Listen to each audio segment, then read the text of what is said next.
kekasih Tuhan, saya percaya hari ini kekasih Tuhan sedang bersuka cita di dalam Tuhan, karena hari ini adalah hari pertama di tahun yang baru.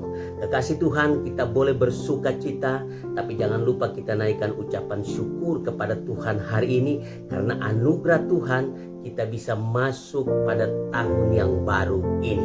Nah, kekasih Tuhan, hari ini juga tak lupa saya mengucapkan selamat tahun baru untuk kita semua. Saya mohon maaf lahir dan batin atas segala kekurangan dan kesalahan saya selama ini. Semoga kita saling memaafkan satu dengan yang lain, karena itu yang dikehendaki Tuhan. Selamat memasuki tahun yang baru. Tuhan Yesus memberkati. Nah, kekasih Tuhan, hari ini kita akan belajar dari satu kebenaran firman Tuhan.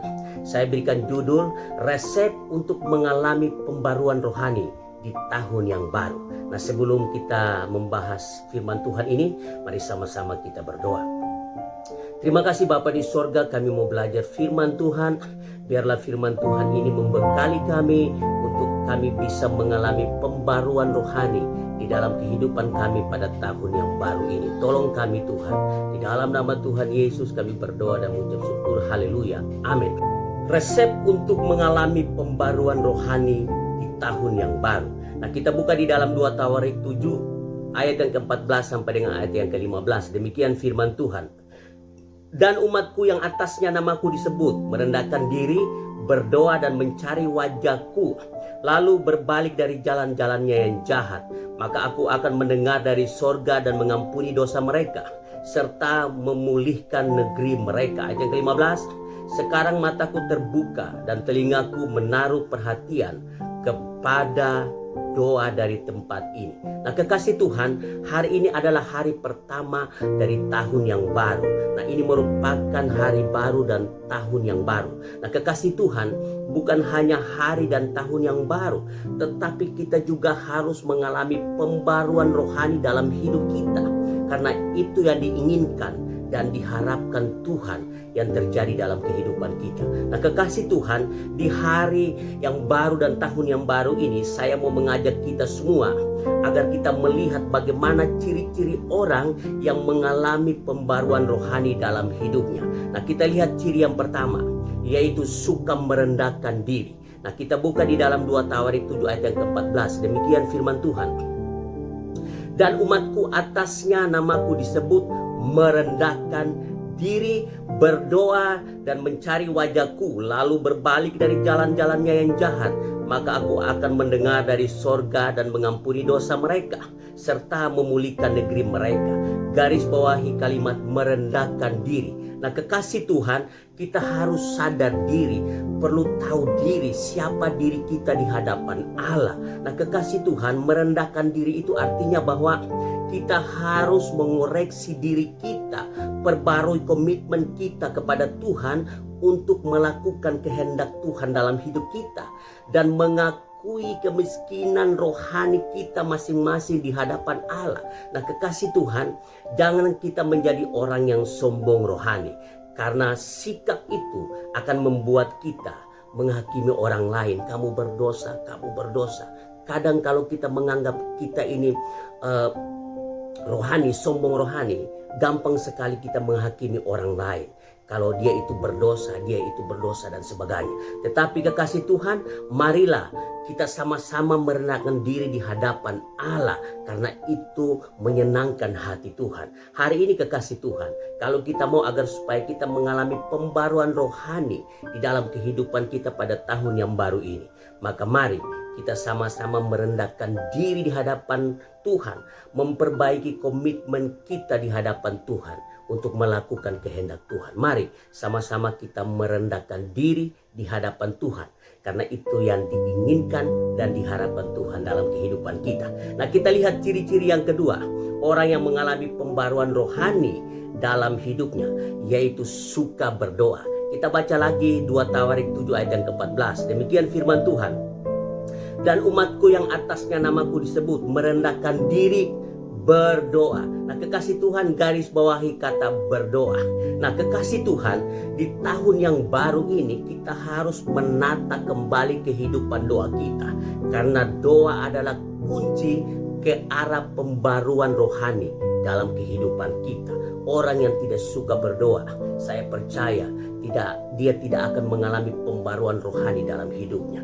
Namun sebaliknya, orang yang suka berdoa, dia akan mengalami pembaruan rohani dalam hidupnya. Nah, kekasih Tuhan, kita harus berseru dengan sungguh-sungguh kepada Allah, memohon kemurahan-Nya, dan harus sepenuh bergantung kepada Allah dan percaya bahwa Allah akan turun tangan menolong kita. Nah, kekasih Tuhan, doa itu harus sungguh-sungguh dan senantiasa berdoa sampai Allah menjawab dari sorga doa-doa kita. Nah, kekasih Tuhan, namun biarlah kehendak Tuhan yang jadi, bukan keinginan dan kehendak kita yang jadi. Nah, kekasih Tuhan, kalau kehidupan doa kita akhir-akhir ini lagi berantakan alias tidak teratur, nah kekasih Tuhan, pada tahun yang baru ini, mari kita awali tahun yang baru ini. Marilah kita menata kembali kehidupan doa kita, maka kita akan melihat pembaruan rohani terjadi dalam kehidupan kita. Mari kekasih Tuhan, kita menata kembali kehidupan doa kita agar supaya doa-doa kita itu teratur di hadapan Tuhan. Dan saya percaya orang yang suka berdoa dan senantiasa berdoa akan mengalami pembaruan rohani di dalam kehidupannya pada tahun yang baru ini. Nah, yang ketiga kekasih Tuhan, ciri-ciri orang yang mengalami pembaruan rohani dalam hidupnya, yaitu selalu memandang Tuhan.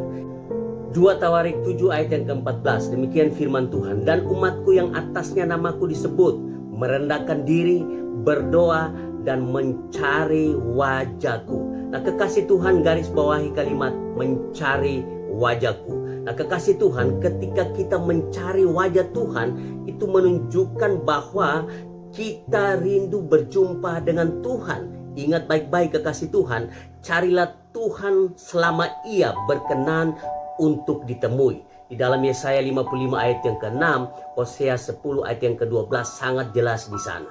Tuhan masih memberikan kemurahan bagi kita untuk berjumpa dengan Tuhan. Jangan menyia-nyiakan waktu yang ada. Carilah Tuhan selama Ia berkenan untuk ditemui.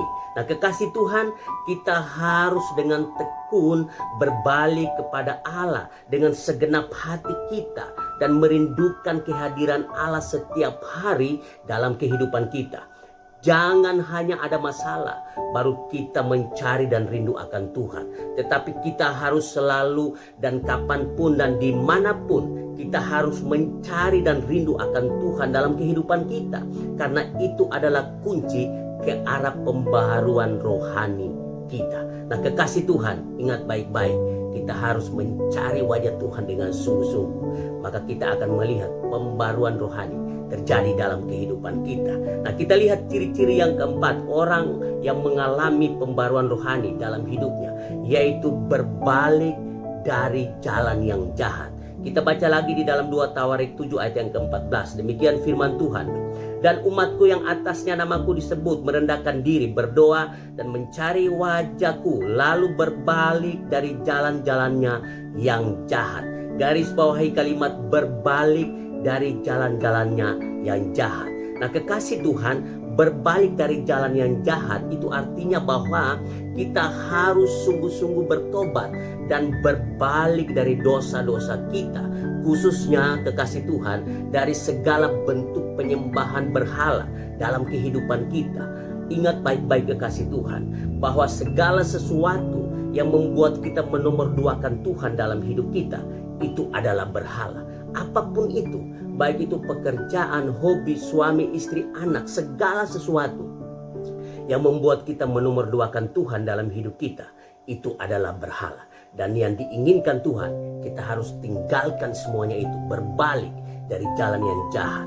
Nah, kekasih Tuhan, mari kita pada tahun yang baru ini, kita harus tinggalkan dosa-dosa kita dan mengutamakan Tuhan dalam hidup kita, karena itu adalah kunci ke arah pembaruan rohani dalam kehidupan kita. Tinggalkan semua dosa-dosa kita, jalan-jalan yang jahat, dan kita hidup di dalam kebenaran. Itu yang Tuhan inginkan, dan itu merupakan jalan di mana kita mengalami pembaruan di dalam kehidupan rohani kita. Nah, kekasih Tuhan, apa yang akan terjadi dalam hidup kita di tahun yang baru ini kalau kita merendahkan diri di hadapan Tuhan, suka berdoa, selalu mencari wajah Tuhan, memandang Tuhan, dan berbalik dari jalan-jalan yang jahat? Apa yang terjadi, kekasih Tuhan? Kita akan mengalami pembaruan rohani dalam kehidupan kita. Itu akan terjadi di dalam kehidupan kita. Kita baca lagi 2 Tawarik 7 ayat yang ke-14. Demikian firman Tuhan. Dan umatku yang atasnya namaku disebut merendahkan diri, berdoa, dan mencari wajahku, lalu berbalik dari jalannya yang jahat, maka aku akan mendengar dari sorga dan mengampuni dosa mereka, serta memulihkan negeri mereka. Saya bacakan lagi kalimat ini. Maka aku akan mendengar dari sorga dan mengampuni dosa mereka, serta memulihkan negeri mereka. Kekasih Tuhan, ini sangat jelas bahwa Tuhan akan memulihkan kehidupan kita. Nah, kekasih Tuhan, percayalah bahwa Tuhan akan mendengar dan mengampuni dan memulihkan hidup kita di tahun yang baru ini. Mari kekasih Tuhan, kita merendahkan diri di hadapan Tuhan, suka berdoa, selalu memandang Tuhan, mencari wajah Tuhan dengan sungguh-sungguh, dan berbalik dari jalan yang jahat. Maka kita akan mengalami pembaruan rohani di dalam kehidupan kita pada tahun yang baru ini. Tuhan Yesus memberkati kita semua pada tahun yang baru ini. Mari sama-sama kita berdoa.